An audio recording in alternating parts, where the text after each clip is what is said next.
Espace TV, le 22h.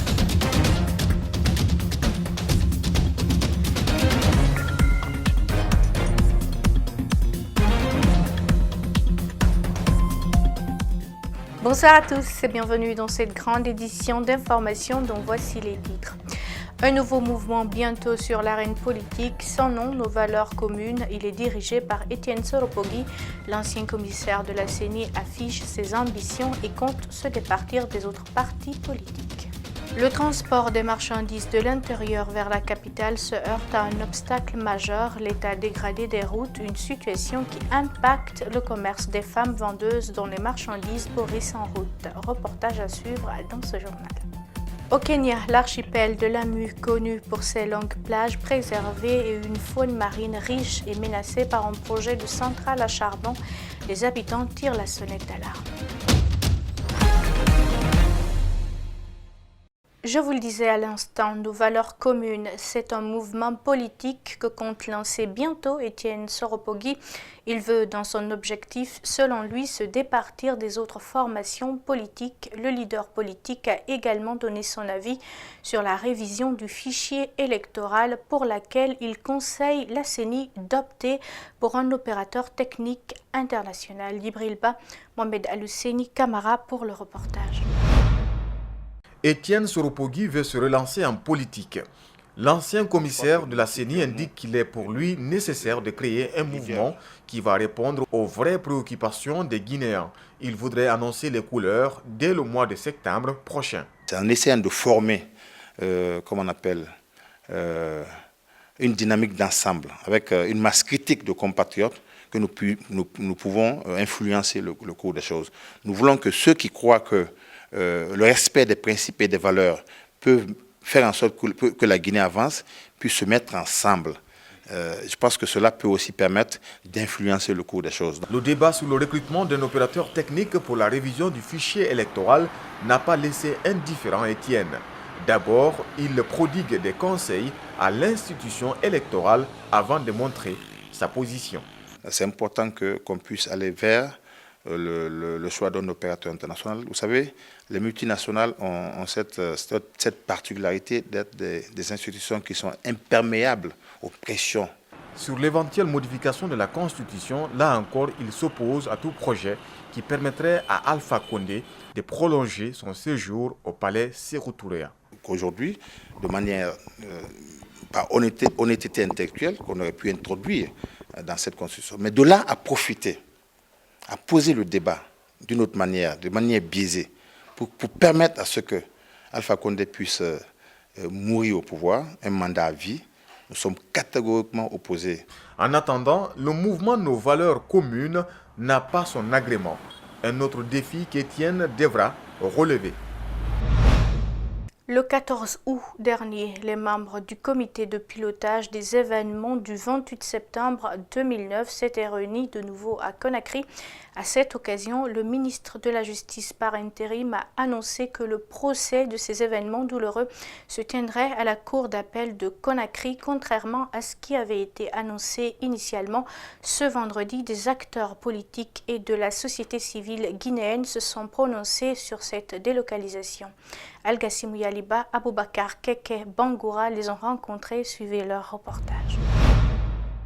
Baouri a présidé la commission d'organisation de la manifestation qui s'est soldée par les massacres du 28 septembre en 2009. Selon lui, la tenue d'un procès pour déterminer les coupables et rendre justice pour les victimes, c'est le plus important dans cette affaire. Le lieu ne lui pose aucun problème. Personnellement, je pense que ça n'a pas lieu de créer de la polémique. Le plus important dans cette affaire, c'est la tenue du procès relatif au 28 septembre 2009 dans des conditions les plus transparentes, les plus en conformité avec le droit pour que les justiciables puissent se faire entendre et que toutes les responsabilités soient situées. Parmi celles qui se trouvaient dans le stade de ce jour figure cette dame. Elle est la présidente nationale des femmes du PDN, un des partis politiques membres des forces vives d'alors. Que ce soit le cinéma qu'on devait aménager ou bien la cour d'assises, Mais j'espère que toutes les dispositions seront prises pour que, n'est-ce pas, ce procès non seulement ait lieu et que ça soit en toute sécurité. Sékou Koundono, acteur de la société civile guinéenne, sollicite aussi la tenue de ce procès, attendu depuis près de 10 ans maintenant. Il demande au comité de pilotage des événements du 28 septembre de sortir des discours.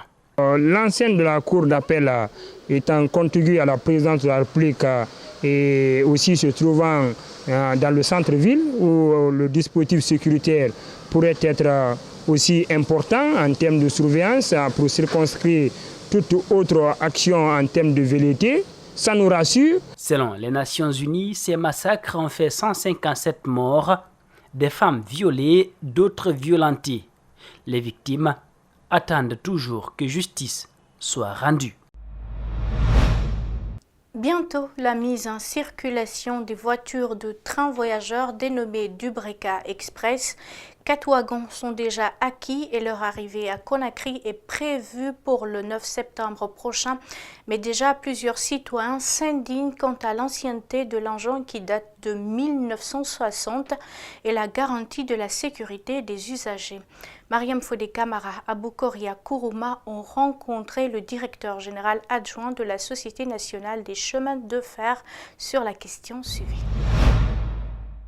Les voitures datent des années 1960. Ces voitures voyageurs revisées seront utilisées sur la ligne Frigia. Une voie métrique, précise le directeur général adjoint de la Société nationale des chemins de fer de Guinée. Il faut savoir d'abord que les voitures à écartement métrique, on ne les produit plus. En Europe aujourd'hui, c'est des voitures qui sont beaucoup plus électrifiées que tout ce que nous avons. Et même chez nous ici, vous constaterez que la voie à écartement métrique, c'est la seule voie de Fria. Ces voitures voyageurs qui ne roulaient plus depuis un certain temps en Suisse ont été plusieurs fois soumises au contrôle technique avant leur achat, explique le directeur général adjoint. La date de fabrication, souvent les gens en parlent, 1960, cela n'a rien à voir avec les normes de sécurité. Au cours de nos recherches, donc, nous avons réussi à trouver avec MBC 4 voitures pour lesquelles nous avons envoyé une inspection. Le travail a été fait et il s'est trouvé que non seulement ces voitures sont adaptées à nos besoins, mais toutes les règles de sécurité ont été observées. On a trouvé qu'il n'y avait pas de manquement. Certaines personnes craignent pour la sécurité des passagers qui seront à bord de ces voitures. Pour ce cas, le directeur général adjoint rassure. Dans le cas précis, là, je vous garantis que nous pourrons utiliser ces wagons pendant plus de 20 ans. Ces wagons sont attendus le 9 septembre prochain à Conakry, en attendant leur mise en circulation prévue en octobre prochain. Comme annoncé dans les titres, le transport des marchandises de l'intérieur vers la capitale se heurte à un obstacle majeur, l'état dégradé des routes, une situation qui impacte le commerce des femmes vendeuses d'arachides provenant de la forêt. Elles se plaignent de l'état de dégradation très poussé des routes qui cause le pourrissement de leurs marchandises. Rosaline Goto, Modemou, Ibrahima Sori, 5 sous. Commandés depuis les préfectures de Kissidougou, Gekedou et Kindia, ces arachides arrivent souvent à Conakry dans un état de pourriture. Et c'est en raison du temps que les véhicules prennent sur la route très dégradée en cette saison des pluies. Les vendeuses enregistrent d'énormes pertes. Elles se voient obligées de vendre à bas prix. Ma maman achète l'arachide à Guéguédou. Si elle achète l'arachide à Guéguédou, 2 fois à 180 000, 200 000.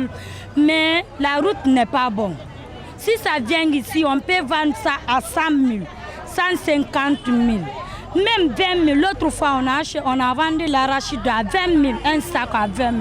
Tout ça, elle a perdu là-bas. Ces vendeuses grossistes disent rencontrer des difficultés avec les clients, surtout ceux qui prennent leurs marchandises à crédit. Des fois, elles perdent la clientèle quand les arachides ne sont pas de bonne qualité.